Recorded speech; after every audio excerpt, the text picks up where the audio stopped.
We'll start with the adoption of the agenda.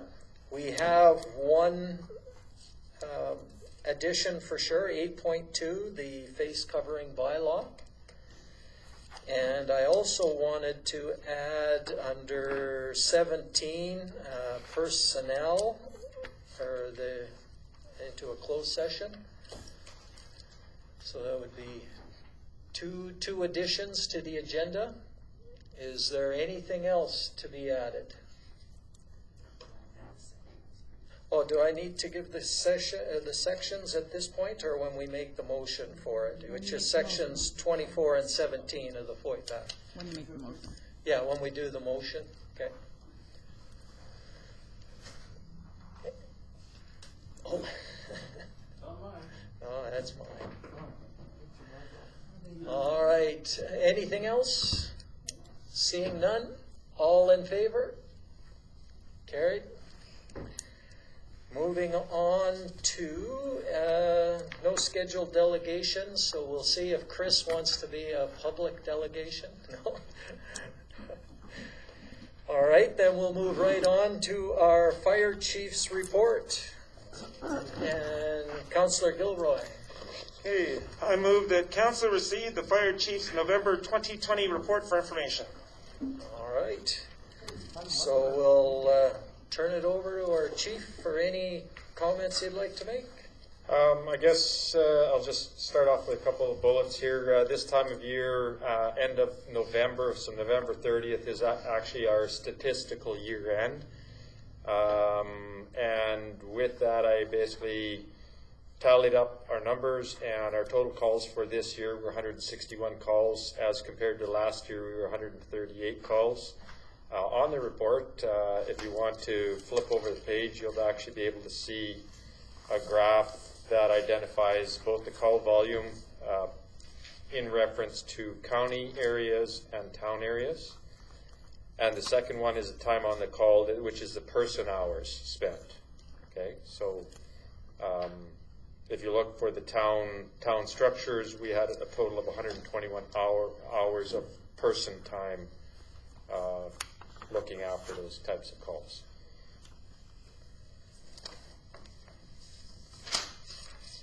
So I just thought I'd graph that so that you can kind of get a little bit of a snapshot, a picture of how things are kind of being distributed. With the increase of calls, actually, I have to make a correction in this. There wasn't an increase of $10,000. When I did this, I started off and I just kind of estimated. But in actual fact, we were slightly under what was budgeted for payment to the firefighters, which was good. It's surprising because we were up to 161 calls compared to 138. But the payout dollar was actually sort of right in line with what was budgeted. So that was a good thing. With COVID being around and everything getting shut down, it's kind of affected our ability to train. We are trying to maintain some kind of training, some kind of interactive sessions, I guess if you want to call it, on Monday nights. And we're going to see how that goes over Christmas. We're going to try and encourage people to do that. Made steps towards getting gear and equipment to expected certifications, but I still have some stuff to go. So that's kind of what I'm looking forward to and working with achieving for next year. Working with the county fire services, I have some people in there that I'm very comfortable working with. So we're talking and we are trying to figure out ways that we can make the fire department very efficient, I guess if you want to call it something. Glad to announce that we are now at 29 full members with 2 auxiliary, so total of 31. We had an intake of 7 members. We finished up our recruit training here on Sunday, and got some very, very good sort of feedback from this intake model as compared to before. The folks are really happy with it, and they had a lot of information thrown at them, but I think they have a good feeling to be able to walk in and do to start to be useful on the fire department rather than kind of coming in and kind of scratching their head. So I'm really happy with what we've done there. And by the seams of things, so are they. The inspection services, I have been, at the beginning of the summer, my ability to do that was limited. I am now sort of where I need to be, and I'm slowly kind of making my way around the community, doing some inspections. With the COVID, that's going to kind of play some interesting things, but yeah, we're seeing how that's going. But my initial approach is going to be like a soft approach, like, okay, these are the deficiencies that you have in your structure. Let's work at getting them up to safety standards. And High Prairie School Division was one that basically came back to me and said, "Yep, any of the suggestions that you made, we're addressing, and we're going to make happen." So that was a good thing. And you can see my town calls and county calls listings and the graph, and I'm open for questions. All right, anybody with questions? Councillor Gilroy. What someone in the community asked me about winter fire pits. Do they need to be inspected? When I talked to them a bit more about it, they talked about a propane fire pit. Propane fire pits are not regulated fire pits. It's basically wood. So if it's an open wood fire pit, it's going to be summer, winter, doesn't matter. It's the same thing. Okay, so anybody wants to use a fire pit during times like this where it's not as bad, they need it inspected still? They still need to have, yeah, as far as I would say, yeah. Okay, so do they contact you immediately, or do they come through the town? Come to the town office, or the fire pit fire pit permit is on the town website. They can get it filled out, drop it off in the town office, and the girls pass it off to me. Great, thank you. Councillor Stenhouse. I'm referring to your call November 15th to a monitored alarm at the hotel due to smoking. Oh, yes. So- So I can clarify a little bit of Okay. information about that. So what Peavine Inn had was some tenants or whatever renters in the apartment building, and they were intentionally smoking inside of the building, setting the alarms off. So basically, they were sent a bill and followed up with. Apparently, the people were taken away in bracelets as well that evening, or the next day. So they got a bill already. And the way that it has to work, I have to write the bill to Peavine, but I'm hoping that they can offload the bill on the people that were actually renting the room. So how many people from our crew went out at 3 o'clock, returned at 4, went back out at 6, and returned again at 20 to 7? How many firefighters? Monitored alarms is just one member. Oh, okay. That's the, like, we're trying to save, I guess, people's time and everything by sending one member on monitored alarms. Yeah, so that's how we're doing it.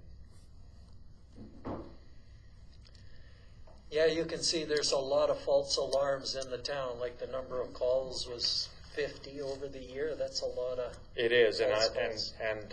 I don't know if there's, well, I've said this before. I've advertised, and you try and put it out on social media, and it doesn't change it one iota. But the interesting thing on statistics-wise is there's not a whole lot of repeat, single household or whatever. It's generally, it's just kind of bouncing all over the place. So a good thing, I guess, in that sense, but in another sense, you can see the call volume on. And that's, again, why we're only responding with the duty officer, because, touch wood, we haven't had any alarms that have resulted in full-blown fires. And there's more and more alarm systems being placed in the houses, so I think those calls aren't going to get any less. No. And when our monitored alarms go off at 5:30 at night, that is generally somebody cooking and burning. Yeah. So, it's pretty much a given. Any other questions?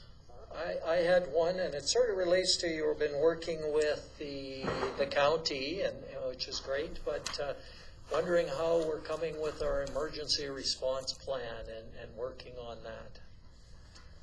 That's, As far as the review, yeah, because we were supposed to come up with one emergency response plan together, and I'm not sure where we're at, so I just wanted an update.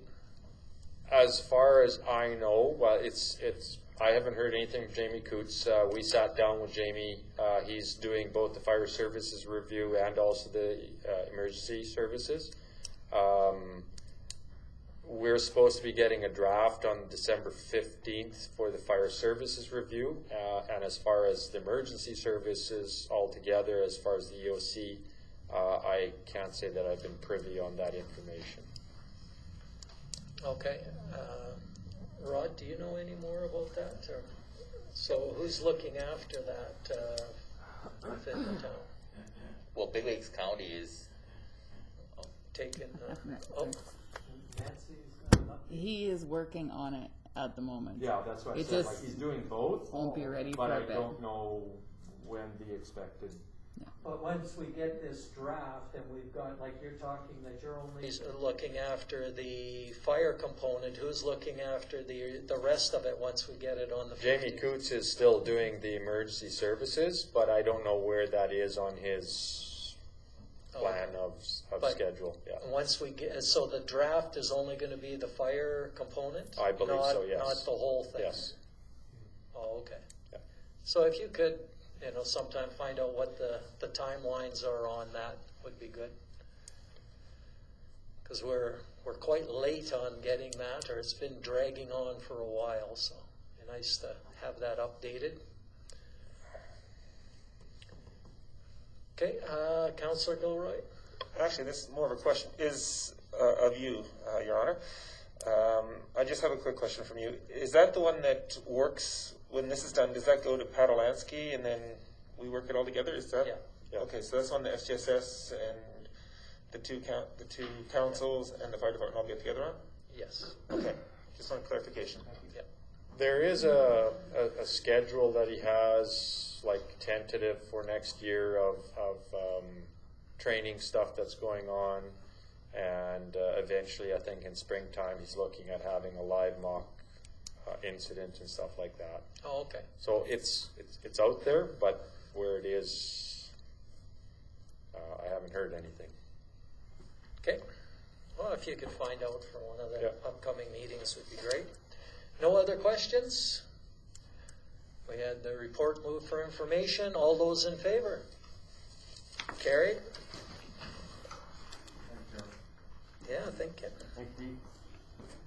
Moving on to our Public Works report. Can I get a motion on this one? Councillor Long?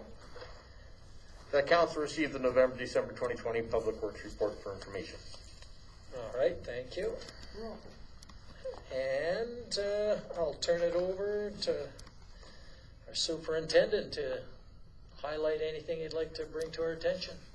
I'd just like to make sure that the members of council are aware that the Gas Alberta check was being issued directly to the food bank in their name and our name. So that's been done. We just had the Christmas light up during this report, and it went very well. And that's about it. It's just steady as we go. And if anybody has any questions. All right, questions for any? Oh, I can't believe we don't have, oh, okay, Councillor Stenhouse. Sent 2 tandem trucks to Edmonton for cold mix pothole material. That's our closest supplier, is Edmonton? Yes, it is.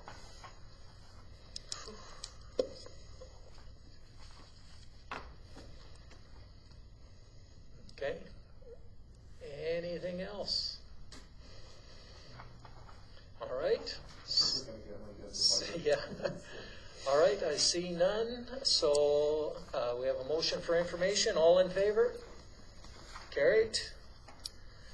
Moving on to our regular meeting minutes from November 24th. Can I get a motion on this one?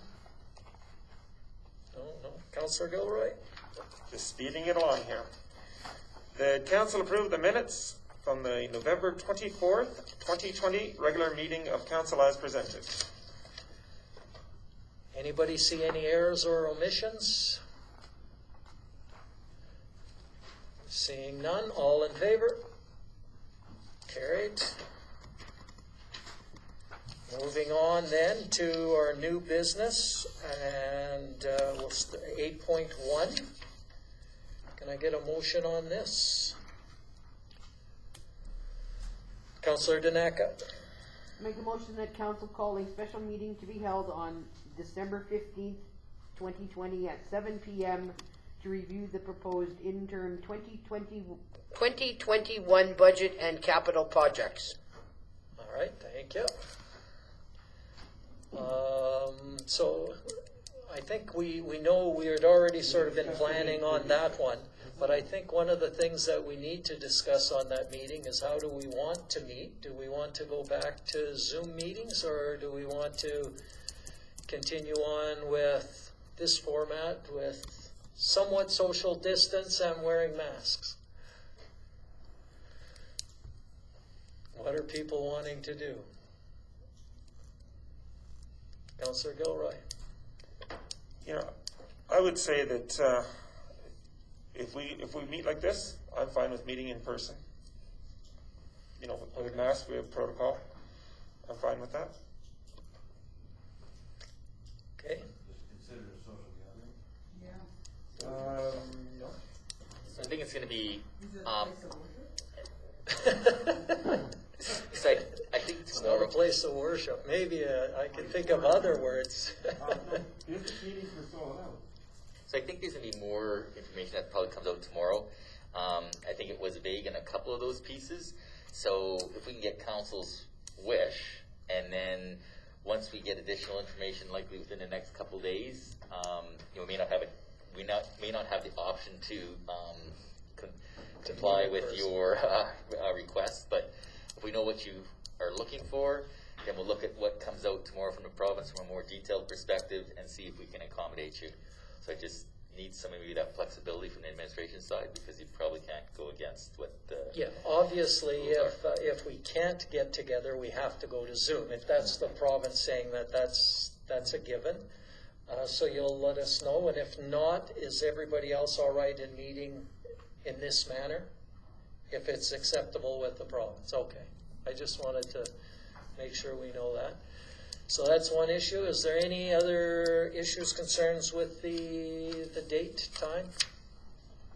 Okay, we're all good with that. So we had the motion. All in favor? Carried. Moving on to one of our addendums, which is 8.2, the face covering bylaw. Anybody wish to make a motion on this one? Okay, Councillor Long.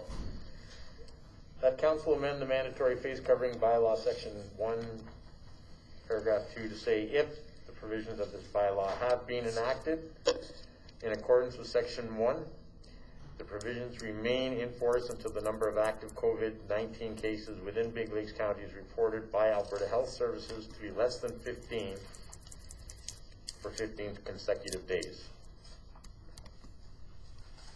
Okay, I see you got a question, but before we do that, maybe we'll turn it over to our CAO just to give a little background on this. Thank you, Your Worship. So the bylaw we originally pulled from other municipalities that were out there, and so we were, we didn't reinvent the wheel here. We simply photocopied a lot of the material that was out there. One of the pieces within the existing bylaw is the provision of when it ceases to come into effect. And basically how it's worded is once we hit the 15 number, the bylaw stays in effect for 30 days, and after that point, if it goes below 15, it stops. Once if our region again hit 15, it would become enacted again. So I think one of the struggles is with especially within our region, because we have such a small population, that magic number is 15.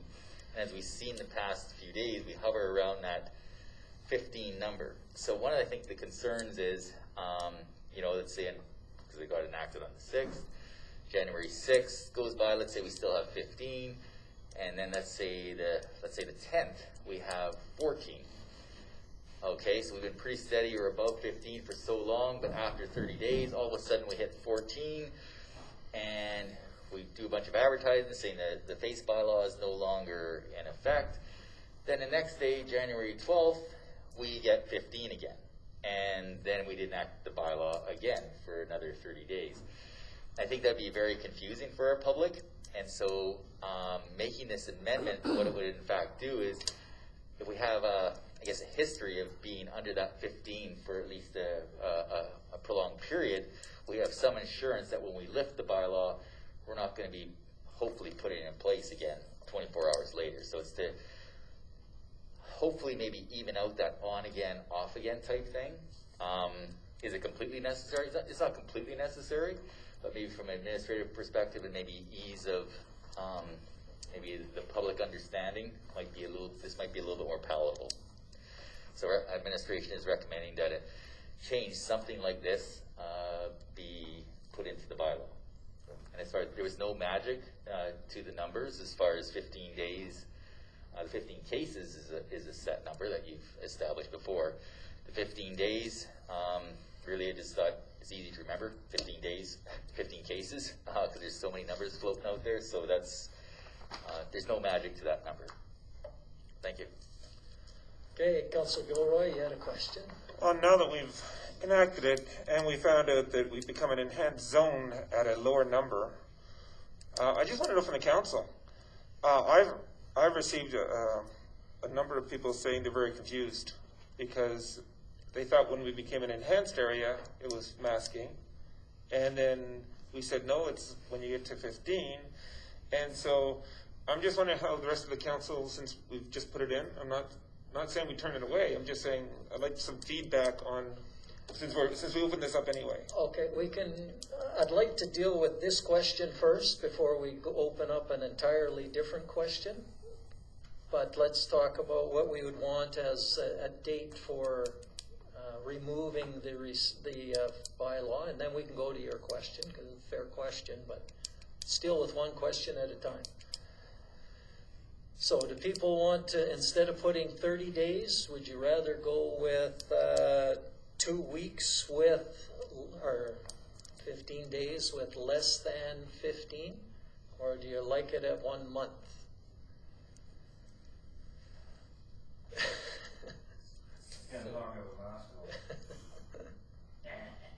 This makes it a little more understandable. I had the same discussions as Councillor Gilroy with people at work. So is it 30 consecutive days, or is it? This makes it a little easier to work with, I think. Okay. It makes more sense. Okay. We'd still have the issue, obviously. We could be below 15 for 2 consecutive weeks, and then all of a sudden the next day, once we remove it, it could still spike, right? Yeah. I mean, we're still going to have that issue, but. And then the other thing is, with this, we would have to have somebody that's tracking, because we could go 9, 10 days below 15, and then we could jump up for a day and then be below again, right? So that would be, we'd almost have to put something on our website saying, we're above, so this is when it starts again. Because if it goes above 15 for a day, then the 2-week period is starting over again. So those are some of the drawbacks to this, right? As opposed to just saying, okay, it's 30 days and then we're going to re-look at it.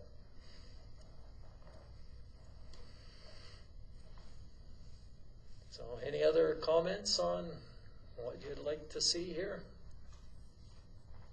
Oh, everybody's quiet tonight. Usually we get lots of people. Okay, Go ahead. mine is still on the same line as Councillor Gilroy's. This is just so confusing. And we have to make it very clear that Alberta Health Services recommendations and whatever they put in supersedes anything that we are doing here. Yeah. Yeah, our bylaws becomes irrelevant Right. as of today. Right. Next 4 weeks at least. Yep. But I guess this is tweaking our bylaw if we want, right? Do we want to tweak this? What's the thoughts out there? And if it does, it'll take the 3 readings to get it reapproved, right? But we now have some time. Go ahead, Harlan, Councillor Courtland. I have had quite a few people ask and say, really, a whole month? What if it drops down to almost 0 or 1 or 2 after a couple days it's implemented? So we have to have masks on for a whole month as well. That's what was put in.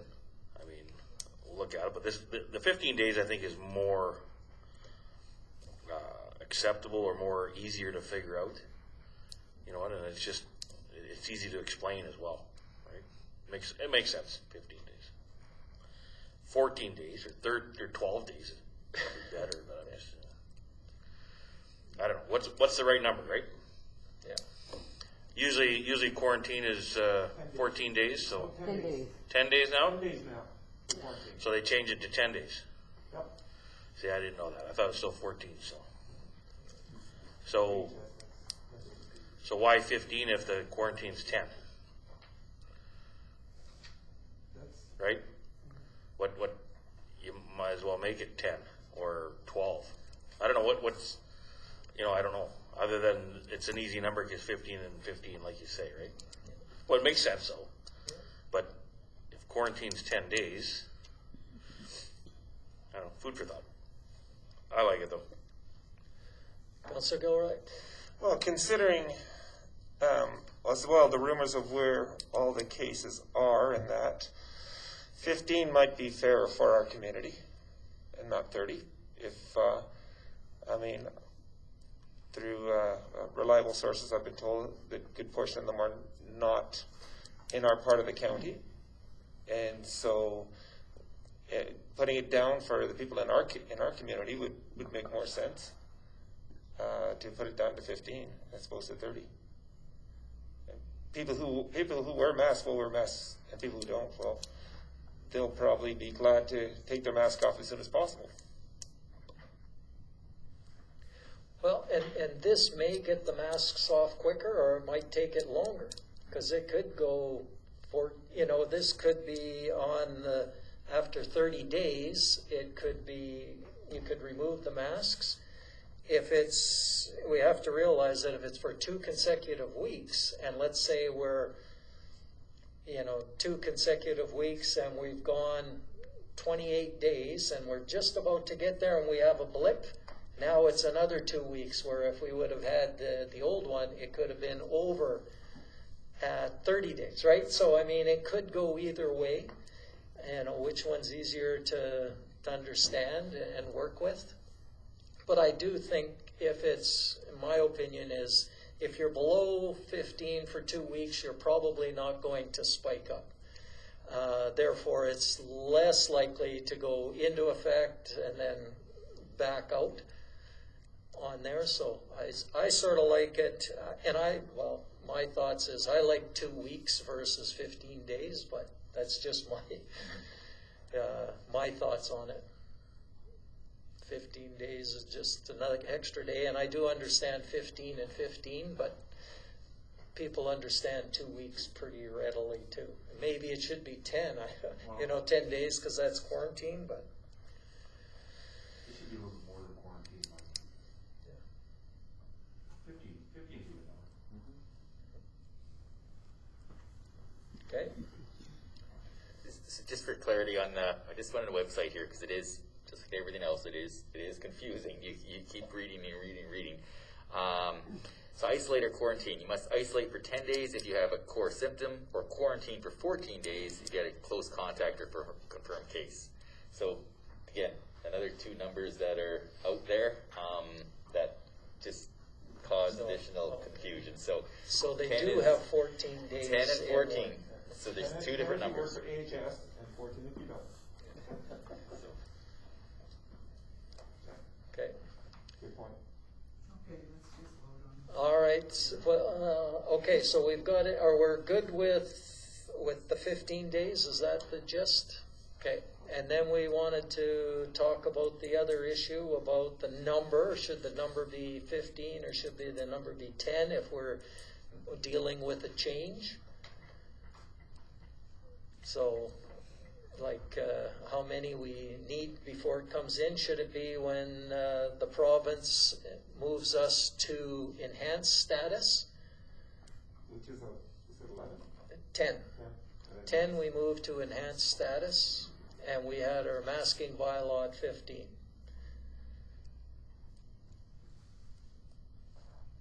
Go ahead. I really don't think you should be mucking with this bylaw. It caused a lot of confusion the other day when this come out. So to start changing now your numbers and stuff, people are just getting the gist of this, and now you guys are gonna change, you wanna change the numbers? I don't think you really should be mucking with this now. The province is changing the bylaw, like you had mentioned. Yes, but they supersede anything we put in, but now you're talking that you wanna change the numbers from 15 to 10 in the bylaw? Well, no, it was a discussion. That was the talk, right? I wanted feedback on what people were saying and whether it was confusing or not. That's what I asked for, feedback. Yeah, I don't think you should be mucking with that, because people have been reading up on this because they were so confused, and now you wanna, Okay. that's my 2-bit.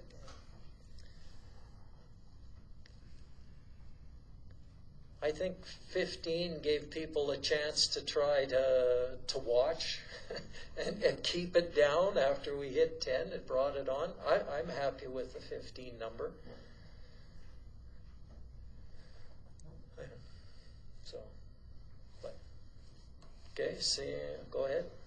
No, I'm good with it. I if we could maybe just, as Councillor Stenhouse said, just put it right on website. This is when our masking bylaw comes into effect, unless superseded by the provincial government.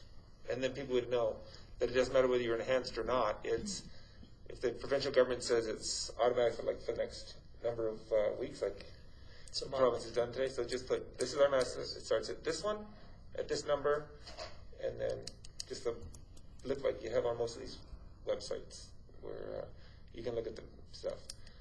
Maybe something like that would be very straightforward, and we wouldn't have to worry about changing any numbers because it'd be there and straightforward.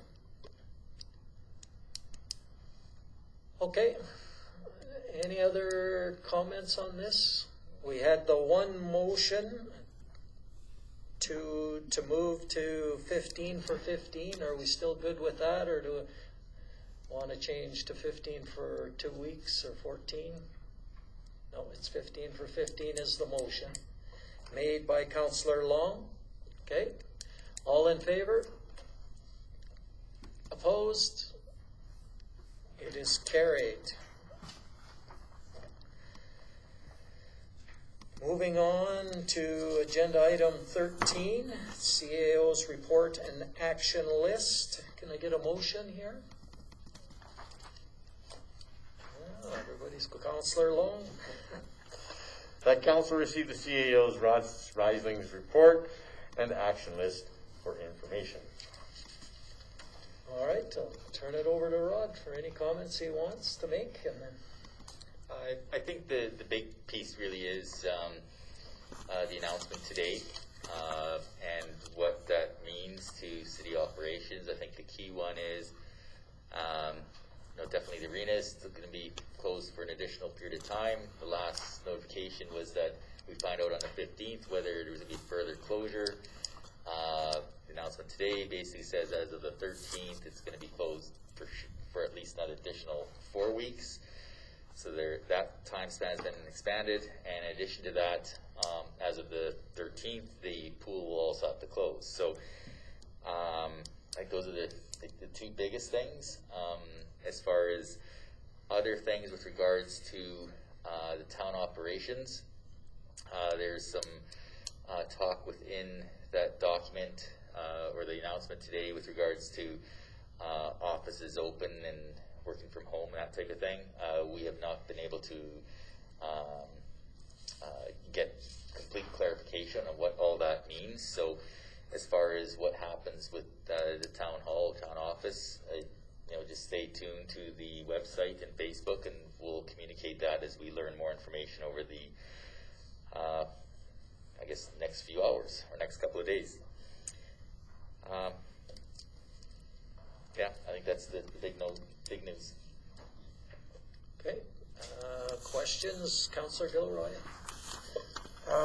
I'm glad to hear that we can still do all the walking trails, because they didn't say no to that one. So that's good to hear, that we can walk around JC Park and that, because that was not one of the closures. You just can't walk in like large groups. But I want to just thank our CAO for his hard work. If you look at page 20 on the which is the action list, the very last item, the letter to the Premier, Minister of Health, and Verna Yu. I got the copy today in the meaning it's gone out, so I want to thank you for completing that one and getting that out. To me, that was very important that we got that, so I would ask if we could also remove that from your action list since it is now done.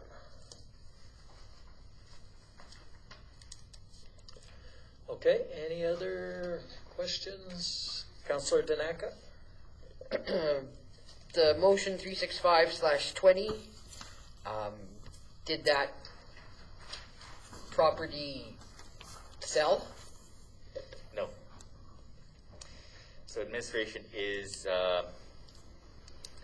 looking at our options, and we've been, council has talked a couple times. Last update I provided to you was that we were looking at offering kind of a freebie on a couple of the manufactured homes. That's still our intent. However, we've run into a couple snags with MGA interpretations, and so we're still working on that. So if you're wondering why it hasn't been posted, we've got some, the MGA really has not been updated for a very long time, and it was just updated. Oh, That portion of it. Yeah. Substantive change to the legislation hasn't occurred for a very long time, and still a lot of pieces of it are really unworkable. And that was told by municipal affairs over the past several years, but they refused to actually change a lot with regards to the Tax Recovery Act. And so we're still working on that. That is still our plan. I still think it's doable, but unfortunately we have to go through a few more steps, and there's been a few other high priorities within the office to deal with. So this one has been put off a little bit, but we're still planning to continue that operation. And at such time that we're able to do this piece, then again we'll proceed with the following pieces of potentially marketing, etc. And we will be looking at that one property that went to the tax auction within the last 2 weeks as to what options council may choose to do. So stay tuned on that stuff. So we can't donate those to the fire department for training on how to take care of mobile homes? I'm kidding. Yeah, it's how it's worded. I think we have to go through a couple steps first. That's I okay. think I'll leave it at that. That's okay. Yeah. I was joking. All right, anything else for our CAO?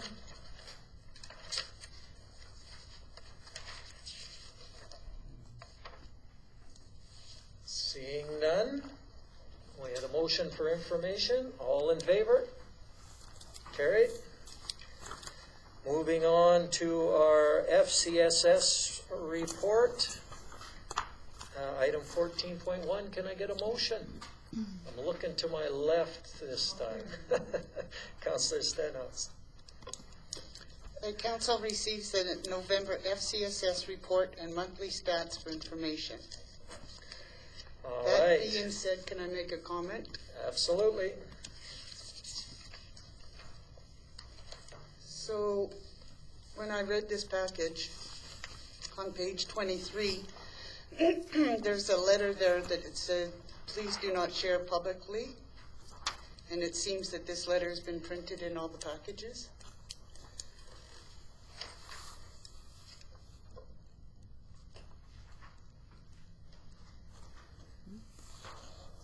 Right at the very top, it says, please do not print this publicly for privacy reasons.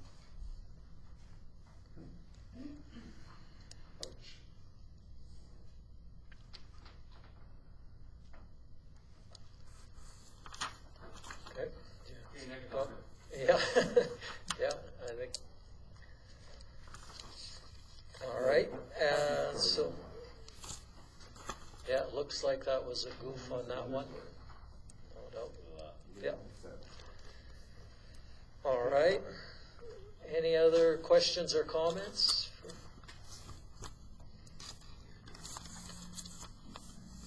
I'll speak, but from time to time when this does happen, I don't use it. Oh, okay, yeah. I mean, it happened at the county a couple, 3 months ago, and I know what I'm entitled to. Generally know what I'm entitled to use and not use, and I really shouldn't be. Thank you for that, Chris. Yeah, I mean, it was. On my end, Yeah. It does show, you know, one of the real uses there, which is great to see, but I can understand. I mean, it doesn't mention any names or anything, so I think privacy is still there, but I can, you know, they may not have, who's ever, that person may feel violated if it was brought out, because they know who it is, and others may know from the story.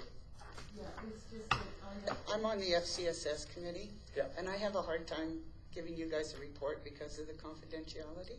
Yeah. So Okay. I'm just speaking for FCSS. Yeah. If you're speaking for FCSS, perhaps you can ask, you know, I've grown to kind of like their yearly stats, and it wasn't in this report, you know, where they had the year to date. Yeah, what happened to that? Why'd they get rid of it? okay, I couldn't give you an honest answer right now. Can I guess? You can- Because it's a big package this time. I'm just assuming that, you know, it was just not included this time because this is a lot of information this time compared to Some what of they the other- usually set out. But I can get back to you and everyone on that. Sure, that sounds good. Well, well, the next month would be fine. I just sort of liked it to see where we were at, you know, how we were doing, and they talked about increased visits and that, but I like the yearly stats, so it was something that, part of their report I did like. Any other questions or comments on this item? Seeing none, all in favor? It is carried. We're moving on, man, this is going quick so far. We'll start with our written and verbal reports with Councillor Daneka. Only had one meeting, and that was last night with the fire department budget review. It's quite quick. Chief Cicerowski went through his budget and outlined why he either increased or some of the decreases that were part of it.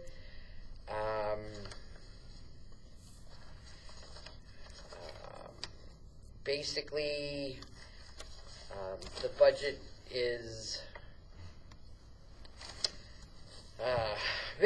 the budget is pretty much online in terms of where it was at for the year before.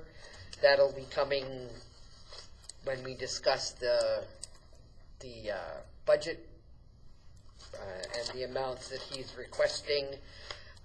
Councillor Stenhouse can probably add to that when she gives her report. Basically, the two county councillors and Councillor Stenhouse and myself basically verbally agreed to accept this budget as it was presented. Correct? Yes. Other than that, that's my only meeting. I move my verbal report for information. Any questions or comments for Councillor Tanaka? Seeing none, all in favor? All right, Councillor Gilroy. It seems like most of my time was taken up with the library. I did the Skype with the Peace Library Board. The agenda was 145 pages, so it took a long time to get through it. But one thing I did bring about it, and I told I mentioned it at our monthly meeting, is that the Peace Library Board employees, and there's about 18 of them that run the overall region area, when it comes to their budget for this coming year, they're not giving any COLA. They're giving STEP and the usual ones to go with STEP and a little bit of benefits, but they're not giving any COLA to their employees this year, which I found very interesting. Other than that, a lot of it was just, I was reporting back to the regular library board. They were updating information, a lot of it on government policies. So, but it was very interesting to see how things went. They've got the exact same executive. They're, as with everybody else, they're trying to hold the line and trying to deal with COVID and be creative, though they were praising our library a bit, which leads me to our library board. And what I want to mention is just before we came here, obviously the library was mentioned today by the Premier. And we're still waiting. We're going to wait for the official word for the Peace Library system. However, tentatively we're looking at a possibility of the doing more online, because we've been doing a lot of online educational things through the library. Since with COVID, you had to do a lot of videos and things like that, and they're looking at possibly maintaining what they've got, hopefully till the Christmas break, but doing possibly curbside service instead, which means you phone in, order your books. Then the idea is that they think that we can get away with it if we do not actually have people go into the actual premises to get the books. So we'd still be able to continue the service and increase the social media side of it and use the website more in order to keep this service as a very important service within our community. So that's the main ones. And in the High Prairie Aboriginal Interagency Council I was at today, one of the big things is, and our admin will be finding out about this, a change in date for the powwow. If they do have the powwow, it will be the end of May, and they're looking at the Elks grounds, not our sports center anymore, because that's an indoor thing, and the Elks will give us an outdoor area to do the powwow. So they should be confirming that so that we can release that date for somebody else to take at our sports palace. There were a number of other things that they were doing, but those are some of the main things that they wanted that actually affected the town on that committee. So I move my verbal report for information. All right. Anybody have anything for Councillor Gilroy? Councillor Long? Just to add on to the powwow, I had the pleasure of talking with the new owners of the newest restaurant in town, and Cookum Shack, the red wagon that goes at the powwow and hands out Bannock burgers and those things. They're opening up in the pizza shop and having a brick and mortar restaurant. So hats off to them, especially during this time. Right where the old pizza factory was? What happened to... Yeah, Mini. Yeah. Across from Forest? Yes. Oh, Sounds good. Yeah. I didn't know that they had closed Minnie's. Minnie's was closed for a while. Yeah, I did. Yeah. Well, that's what happens when I don't go to the office at the college anymore. All right. Anything else for Councillor Gilroy? Seeing none, all in favor? Carried. Councillor Long? Just a verbal report regarding, I had one meeting with the CRC, and suffice to say, the letter was sent off to the Slave Lake Council, expressing the CRC's concern of the statements made by the councillor and the mayor. It was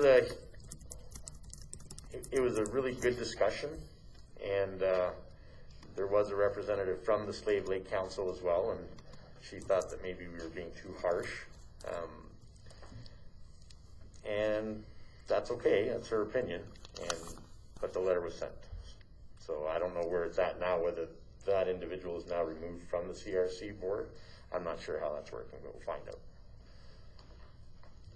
Then stay tuned for next time. And I move my verbal report for information. All right, any questions, comments for Councillor Long? Seeing none, all in favor? Carried. Over to me. It's been a busy couple of weeks for me, starting with the Northern Alberta elected leaders. Just some of we had a lot of reports, like from the Alberta Forest Products Association and sort of where they're heading. A report from the AUMA and from RMA. So they, both of the presidents of those organizations gave a report. We had reports from Minister Allard, and we had a report from MLA Dan Williams, basically talking about what the province is doing with COVID and with the economy. They were talking about that. One of the issues that we wanted to bring forward to them was the shortage of doctors that we're having, and we got to do it right at the end of the meeting. We didn't get through the agenda, but they allowed us to get that part of it. So it was a quick talk on trying to get some more support for rural doctors and stuff, and so we got to mention our things. There was going to be some follow-up discussions with the chair of Northern Alberta elected leaders, maybe where we can go, but like I said, we ran out of time. It was done right at the very end. But one of the things that did come out of it, which was interesting, is I didn't mention that we had a report from the from NADC, Northern Alberta Development Council, and they now have a new chair of NADC, and that happens to be MLA David Hansen. He's from the Bonnyville area.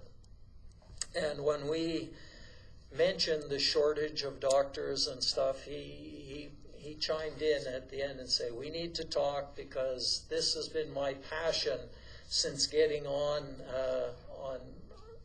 elected, and even before then he's been pushing for doctors. So we have a sympathetic ear for somebody that's on in the province. So that was one good thing to hear. He knows the issues for the rural communities loud and clear. And he's willing to trumpet that for us. I attended a webinar with Doug Griffin. It was called Ask Me Anything. Basically, it was a webinar just talking about COVID, how to keep the communities alive and functioning.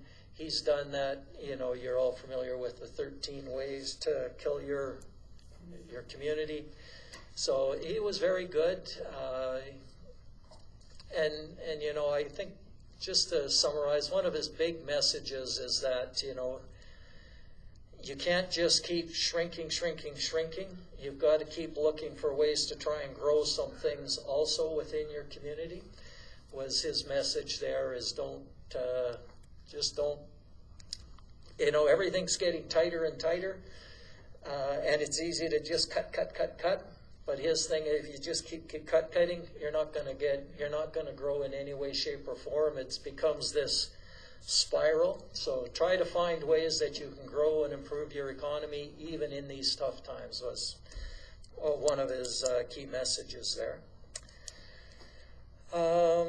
Had a telephone town hall with the province on COVID, and it was about the restrictions that they had implemented, and a lot of the comments were,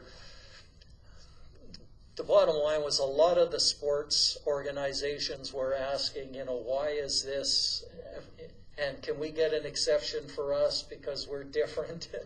And it was almost all like that. So it was, I'm with the Equestrian Society, and, you're 6 feet apart, so do we have to, and, we're in this organization, and our company does a really good job, and we've never had any issues. We should be allowed to keep going. So it was a lot of that at that time. We had some more of the Heart River Housing Planning meetings where we're working on that new apartment. We had a recreation committee meeting in which we reviewed the 2020 budget. We reviewed the, in the 2020 budget, just looks like it's going to come in basically at zero, or very, very close. I mean, there was, originally it was going to come in over. Now they're looking at coming in very close, maybe a little over, maybe a little under, but it'll be right there. We reviewed the 2021 budget and talked about some of the scenarios there. And they made a recommendation that's going to go forward now to the Recreation Budget Review Committee, and then that'll come back to us next Tuesday. And we talked about some of the implications of what happened with the COVID and what the ramifications of that were, and how we were keeping the pool open and the arena was getting closed, that kind of stuff. That's all changing again. So it's a very fluid topic, that one, which is, yeah. Yeah. I had a interesting call from Alberta Health Services today. They had indicated that they have a new doctor that's considering coming to our town. It's a female, and one of the things that they were interested in, or not interested in, one of the things that's going to help them make a decision is if they can find work for their significant other when they come here.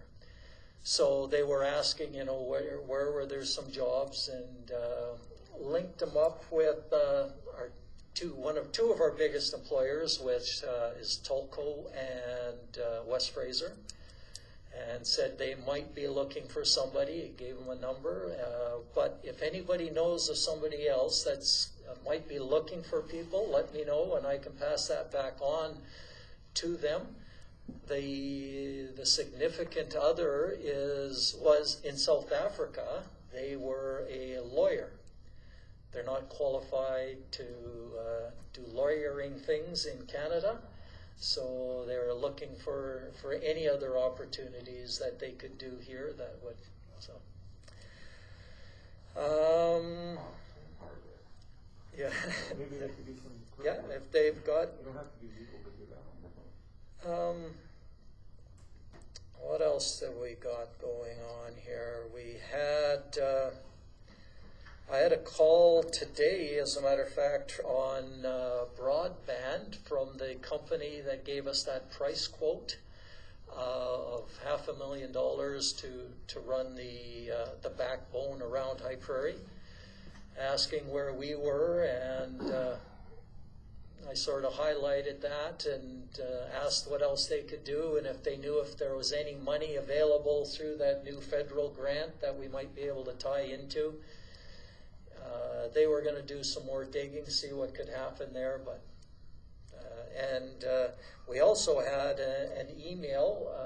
Councillor Gilroy had an email from CCI Wireless, and they're going to look at, maybe they can do something for us. They were going to forward our email on and see if they could do something for us. And at some point, just regarding that, we seem to be, with broadband, we need to come up with a strategy, because we're kind of, it's all floating out there and we haven't got a real good strategy on how we're approaching this and what we want to do. But that'll have to be something that we start focusing on in the new year, on how we want to approach that, because we've got lots of feelers out there, but we don't have a real direction on how we want to handle that. All right. With that, I'll move my report for information, unless there's any questions or comments that you have. Councillor Stenhouse. So I see, well, we all see Heart River Housing moving into their new building. How are they coming along with their new expansion and the move into the new building? Well, their whole picture, their whole plan, are the new building that they're looking at building is moving ahead basically on schedule. There's been meetings where they're starting on the design of the building. So they're focusing on how big the rooms are going to be, what the layout of the rooms is going to be, what the finishing in the rooms is going to be, what are they going to put on the outside, how are they going to orientate the building on the land. And so working with the architect and working with the construction company to say, well, if we do this, then it's going to cost more. If we do this, it'll cost a little bit less, but there'll be more maintenance. So that, it's been very interesting for me to be involved in a big project like that and see all of those kinds of decisions. Like, do you go with geothermal versus regular system? And there's pros and there's cons. And so all of those decisions are being made. The hope is that before Christmas, that we would have a locked-in sort of design and that we're going to go forward with.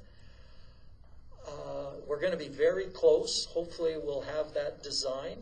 But if it's not there, shortly in January, we'll have it.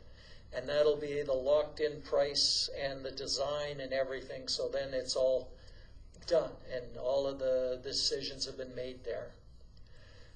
The other part about their move into the new office building, they're working away in there, and last I had heard that they are still hoping to be in there early in January is their hope. So yeah, it's getting very close there. Councillor Gilroy. Since we're on Heart River Housing, I heard that, I know recently they talked about the Bank of Canada rates are getting even lower. I'm hoping that the idea of the sale of the houses by Heart River Housing to clients hasn't taken the back burner. So how's that working out? And are you going to try and sell even more of them so we can have more properties to tax? The answer to, I got two questions. One is, are they still moving ahead with the sale of them? Yes. You know what, I'll have to find out. They had one or two that weren't rented yet, and part of the issue is that they got to find suitable candidates that can afford to put in there.